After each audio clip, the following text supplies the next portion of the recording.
The golden light of dusk caught in Pearl Forrester's hair as she slumped against the weathered fence post, her shadow stretching long across the dusty ground of the Double R Ranch.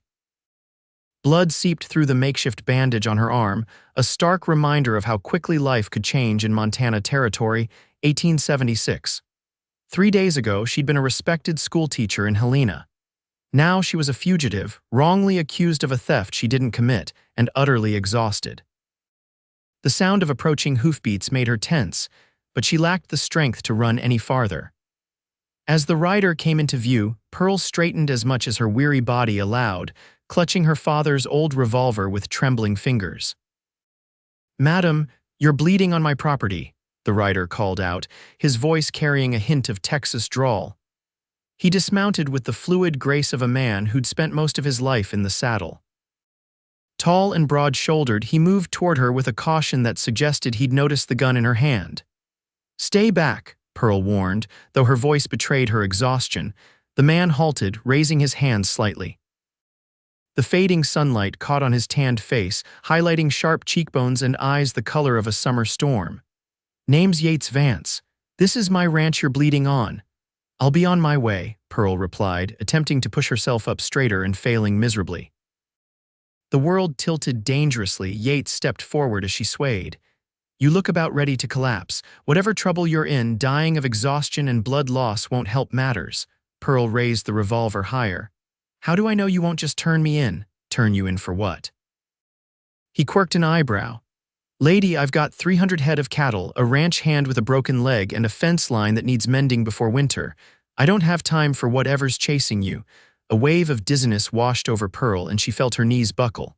I'm too tired to try," she whispered as darkness edged her vision. Yates moved forward, catching her as the gun slipped from her grasp. "Then lean till you're ready to stand," he said softly, his strong arms lifting her as if she weighed nothing at all. Pearl awoke to the crackle of a fire and the smell of coffee. For a moment, disorientation gripped her. The last few days had been a blur of fear and exhaustion. She tried to sit up, wincing as pain shot through her arm. "Easy there," came Yates's voice from across the room. "That wound needed stitches. Lucky for you, when you raise cattle, you get plenty of practice sewing things up." The room came into focus, a simple but clean cabin with sturdy furniture. Pearl was lying on a bed covered with a handmade quilt, her arm professionally bandaged. "How long was I unconscious?" she asked, her throat dry. "Just about 8 hours." Yates crossed the room, offering her a cup of water. "Sun's just coming up. Figure you needed the rest." Pearl accepted the water gratefully. As she drank, she studied him openly. In the light of day, she could see he was younger than she'd initially thought, perhaps 30 to her 24 years. His dark hair was a touch too long, curling slightly at the collar of his shirt, and his face bore the weathered look of a man who worked outdoors. "Thank you," she said finally, setting down the empty cup. "But I should go. I don't want to bring trouble to your door." Yates leaned against the wall, arms crossed. "Seems to me trouble's already found you. Why don't you start by telling me your name?" She hesitated before answering. "Pearl Forrester." "Well, Miss Forrester, you're welcome to leave anytime, but considering you could barely stand yesterday, I'd recommend staying put for at least a day." "I'm being hunted," she admitted. "Accused of stealing from the bank where I worked part-time. I'm innocent, but the evidence." She trailed off, the injustice of it all making her voice catch. "Seems to me innocent folks don't usually run," Yates observed, though his tone held no judgment. "The sheriff is cousins with the bank manager, the same manager who's been embezzling funds for months. I discovered discrepancies in the accounts and was going to report them, but he framed me before I could." Pearl's fingers twisted in the quilt. "They found bank notes in my desk that I never put there. No one would believe me over him." Yates was quiet for a moment, considering. "Well, you can rest here while you heal up. After that, we'll figure out what's next." "Why would you help me? You don't even know me." A small smile touched his lips. "My pa always said you can tell a lot about a person by how they handle being at their worst." "You were bleeding, exhausted, and cornered, but you were still trying to stand your ground. That says something." For the first time in days, Pearl felt a flicker of hope. The next few days fell into an unexpected rhythm. Pearl's strength gradually returned as she rested in Yates's spare room. She learned he'd built the ranch from nothing after returning from the war, Determined to make something of himself after years of fighting, on her third day at the Double R, Pearl insisted on helping around the ranch. "I can't just lie about while you work," she told Yates over breakfast. "You sure you're up to it?" he asked, eyeing her bandaged arm. "I grew up on a farm in Minnesota before becoming a teacher," she informed him. "I know my way around chores." Yates's ranch hand, an older man named Hank, had broken his leg after being thrown from a horse 2 weeks earlier. With winter approaching, there was too much work for one man alone. Pearl found she could manage many of the lighter tasks, feeding chickens, helping with meals, and organizing supplies. As they worked side by side, Pearl noticed how Yates treated everyone with the same steady respect. Hank, the young boy who delivered supplies from town, even the stray dog that had taken up residence in his barn. He was a man of few words but consistent actions. "You're not what I expected," she told him one evening as they sat on the porch, watching the sun sink behind the mountains. "What did you expect?" he asked, curious. "Most men I've known talk a lot about what they believe, but their actions tell a different story. You're the opposite." Yates chuckled softly. "Words are cheap out here. It's what a person does that matters." A comfortable silence settled between them before Pearl spoke again. "I can't hide here forever." "No," he agreed, "but running without a plan won't help either." The sound of approaching riders the next morning sent Pearl's heart racing. From the window, she counted 3 men on horseback approaching the ranch house. Panic seized her. "Yates," she called urgently. He appeared at her side, his expression grim as he assessed the riders. "Get your things," he instructed calmly. "There's a root cellar behind the kitchen. Wait there." Pearl gathered her few belongings with shaking hands, slipping into the hidden cellar just as hoofbeats entered the yard. Through a small vent, she could hear muffled voices. "Looking for a woman," a gruff voice was saying. "School teacher from Helena. Stole nearly $2,000 from the bank. Name's Pearl Forrester." "Haven't seen any strangers," came Yates's steady reply. "Just me and my injured ranch hand here for the past few weeks. Mind if we look around?" The voice held a note of authority that made Pearl's blood run cold. "This is private property," Yates responded, his tone hardening. "Unless you've got a warrant, you can turn right back around." The tension in the air was palpable even from Pearl's hiding place. After what seemed like an eternity, she heard the men retreat, though not without a parting threat. "If you see her, Vance, it's your duty to report it. Harboring a fugitive is a serious offense." When Yates finally came to retrieve her, his expression was grave. "We need to talk," he said simply.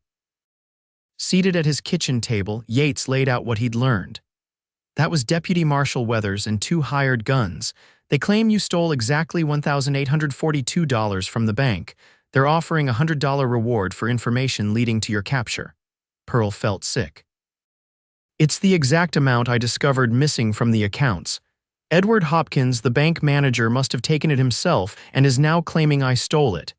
"You have any proof of your innocence?" Yates asked. "I kept notes of the discrepancies I found." "Hidden in my boarding house room in a false bottom of my trunk." Pearl's heart sank. "But they've probably searched my room by now." Yates was quiet for a long moment, thinking, "We need those notes, and we need someone with authority who's not in Hopkins's pocket." "The territorial marshal in Virginia City might listen," Pearl suggested. "He's known to be fair-minded, but how would we ever get my notes?" Yates's eyes met hers, determination evident. "I've got a friend who runs the livery in Helena. If your notes are still there, he might be able to retrieve them." Hope and fear warred within Pearl. "It's too dangerous if you're caught helping me." "Sometimes doing the right thing means taking a risk," he said simply, as if it were the most natural thing in the world to put himself in danger for someone he barely knew. That night, Pearl couldn't sleep. The weight of Yates's willingness to help her pressed on her conscience. She slipped out of bed and made her way to the porch, where she found him sitting with a cup of coffee, staring at the star-filled sky. "You should be resting," he said without turning. "Why are you doing this?" Pearl asked, the question that had been burning inside her finally escaping. "You don't know me. I could be exactly what they say I am." Yates turned to look at her then, his eyes reflecting the moonlight. "I know enough. I've met plenty of thieves in my time, and none of them had eyes like yours." "What does that mean?" she whispered. "Honest eyes." "Tired eyes that have seen too much injustice." He set his coffee cup down. Besides, I know what it's like to be judged unfairly. When I came back from the war, people looked at me differently, like I might snap at any moment. Took years to prove myself. Pearl sat beside him, close enough to feel the warmth radiating from his body in the cool night air. What if we can't prove my innocence? Then we'll face that when it comes. His hand found hers in the darkness, a gentle pressure that anchored her, but we're going to try. The touch of his hand sent a current through Pearl that had nothing to do with fear and everything to do with the man beside her. In just a few days, he'd become someone she trusted implicitly, something she'd never expected to find, especially not while running for her life. At dawn, Yates rode out to the nearest telegraph office, sending a coded message to his friend in Helena. The plan was simple but dangerous. His friend would search Pearl's boarding house room for the hidden notes, then meet them halfway between Helena and the ranch. "It'll take 3 days at minimum," Yates explained upon his return. "In the meantime, we need to make sure you're not found." They decided Pearl would stay in a rarely used line cabin near the property's northern border. It was small but defensible, and few people knew of its existence. "I'll check on you daily," Yates promised as he helped her settle in. "If there's any trouble, fire a shot into the air, I'll hear it." The isolation of the line cabin gave Pearl time to think about the life she'd built as a teacher, now in ruins. About the unfairness of a system that allowed powerful men like Edward Hopkins to crush those who stood in their way. And increasingly about Yates, his quiet strength, his unwavering morality, and the way his rare smile transformed his entire face. On the second evening, as a storm gathered on the horizon, Yates arrived with supplies and news. "My friend sent word that he found your room undisturbed. Seems they didn't think to search it thoroughly." Relief flooded through him. "He's retrieved what you described and is heading to meet us tomorrow at Cottonwood Creek." Pearl's knees nearly buckled with relief.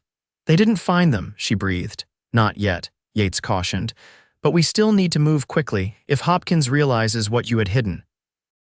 The sudden crack of lightning outside made them both jump. Rain began to pour down in sheets, drumming against the cabin roof. "Looks like I'll be staying put for a while," Yates observed, glancing out at the worsening storm. "That creek will be impassable until morning." The realization that they would be spending the night together in the small cabin created a charge in the air that had nothing to do with the lightning outside. Pearl busied herself making coffee, trying to ignore the fluttering in her stomach. "I've been thinking," Yates said as they sat before the fire later, the storm howling around them. "Once we have your notes, we should head straight for Virginia City. The territorial marshal is a fair man. If he believes your evidence, he could issue orders to bring Hopkins in for questioning." "And if he doesn't believe me?" Pearl asked softly. Yates met her gaze steadily. "Then we keep fighting. I won't let you face this alone, Pearl." The way he said her name like it was something precious made her breath catch. In the flickering firelight, she could see the sincerity in his eyes, the determination in the set of his jaw. "Why?" she whispered. "Why risk everything for me?" For a long moment, Yates was silent, as if weighing his words carefully. "Because from the moment I found you leaning against that fence post, something inside me knew you were worth fighting for." The confession hung in the air between them, honest and unadorned. Pearl felt tears spring to her eyes, not from fear or exhaustion, but from the overwhelming realization that in this man, she'd found something rare and true. "Yates," she began, but words failed her. Instead, she reached for his hand, her fingers intertwining with his. He looked down at their joined hands, then back to her face. With deliberate slowness, he raised his free hand to her cheek, his touch gentle as he brushed away a tear she hadn't realized had fallen.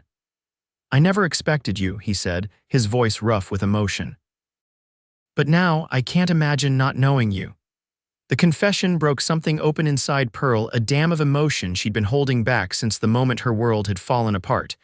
She leaned forward, closing the distance between them, and pressed her lips to his.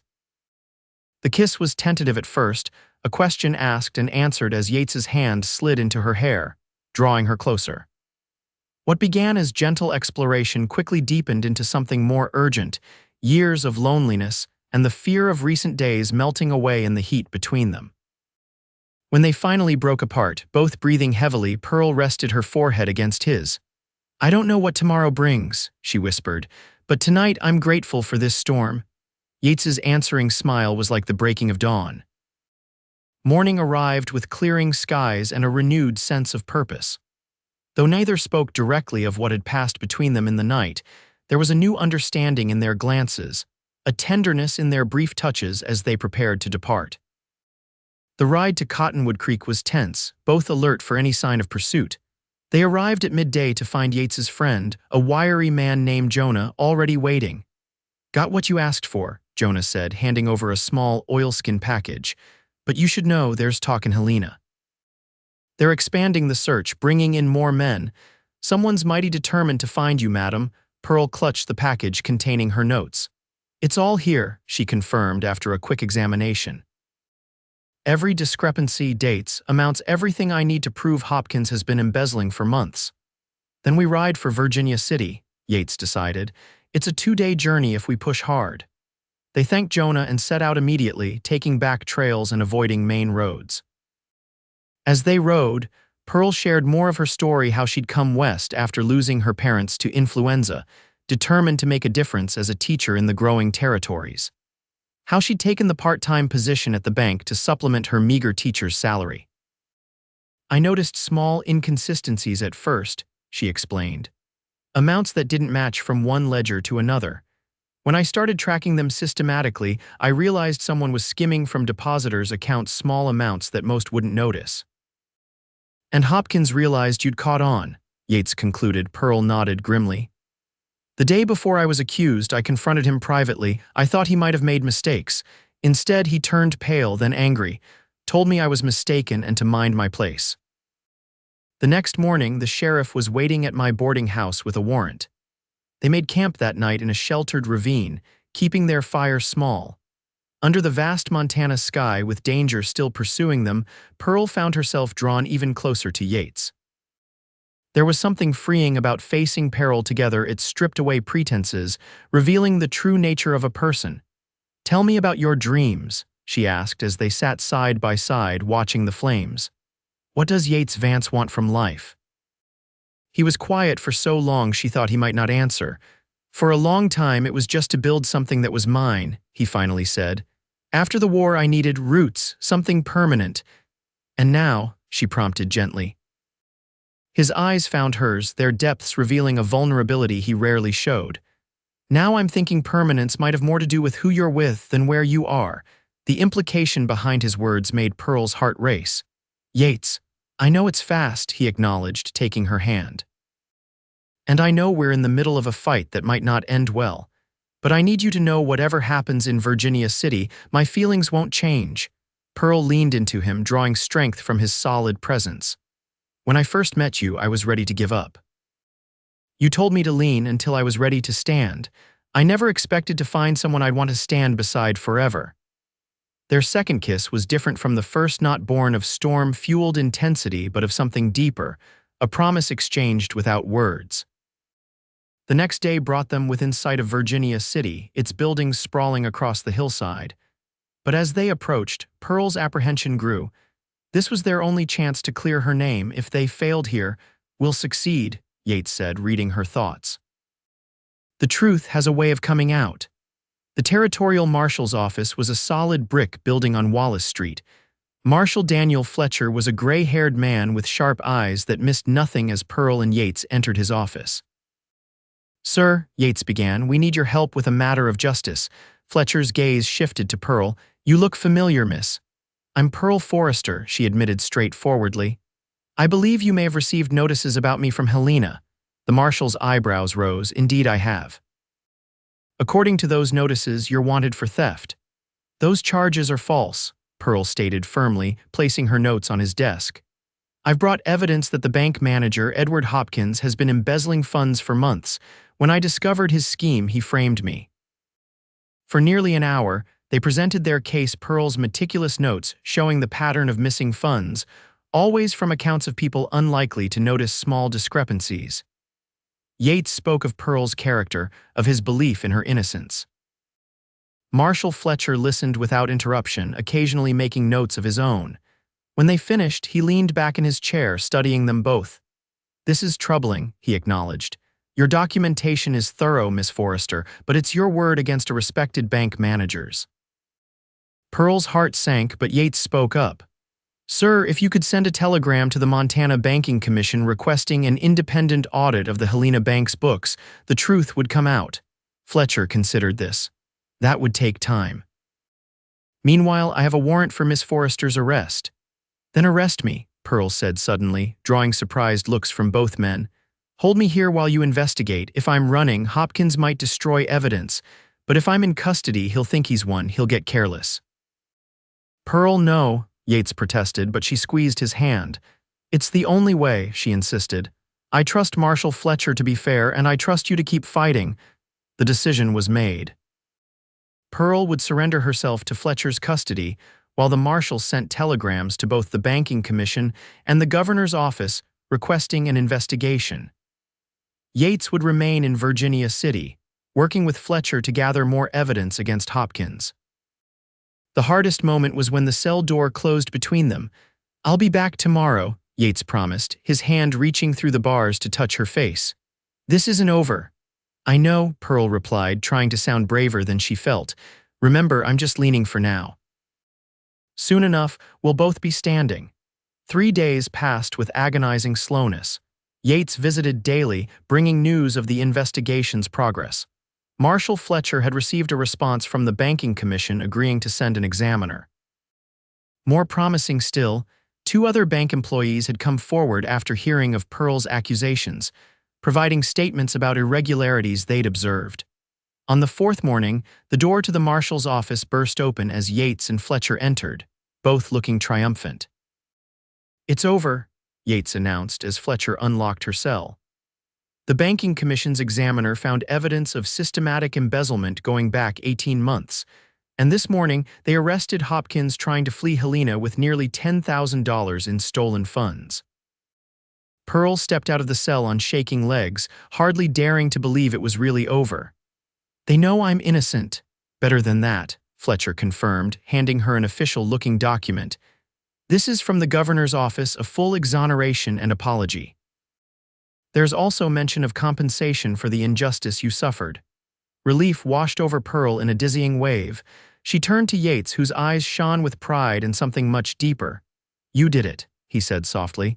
You stood strong when it mattered most. We did it, she corrected, stepping into his embrace. Later that evening, after a celebratory dinner at Virginia City's finest restaurant, Yates led Pearl to a small garden behind their hotel. The stars overhead seemed especially bright, as if celebrating along with them. What happens now? Pearl asked, though in her heart she already knew the answer. Yates took both her hands in his. I've been thinking about that. Your position at the school in Helena, would you want to go back? Pearl considered the question. I love teaching, but Helena holds painful memories now. The school in Silver Creek near my ranch is looking for a teacher, Yates said carefully. It would mean a fresh start, and he hesitated, uncharacteristically nervous. It would mean you'd be close by. Pearl's heart quickened. How close would you want me to be? In answer, Yates reached into his pocket and withdrew a small ring, a simple gold band with a single pearl. As close as you're willing, he said softly. Pearl Forrester, I know we've only known each other a short time, but I've seen your courage, your integrity, your heart. I love you. Will you marry me? Tears blurred Pearl's vision as joy surged through her. Yes, she whispered. 1,000 times yes. His kiss was like coming home, the home she'd been searching for all her life. 6 months later, on a perfect spring day, Pearl and Yates exchanged vows beneath the old oak tree at the Double R Ranch. The same fence post where they'd first met now held lanterns that would light their wedding celebration into the night. Friends from near and far gathered to witness their union. Hank, now healed and walking with just a slight limp. Jonah from Helena, Marshal Fletcher, and Pearl's students from her new position at the Silver Creek School. As the sun began to set, casting golden light across the land they now shared, Yates led Pearl to a quiet spot away from their guests. Happy? He asked, his arms encircling her waist. Pearl leaned her head against his chest, listening to the steady beat of his heart. More than I ever dreamed possible. You know, he mused, when I found you that day, you said you were too tired to try, and you told me to lean until I was ready to stand, she finished, smiling up at him. I never expected that leaning on you would lead to standing together. Yates brushed a kiss against her forehead.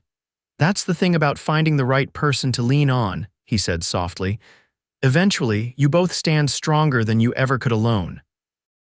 As twilight deepened around them, Pearl knew with absolute certainty that whatever challenges the future might hold, they would face them together, sometimes leaning, sometimes standing, but always, always side by side.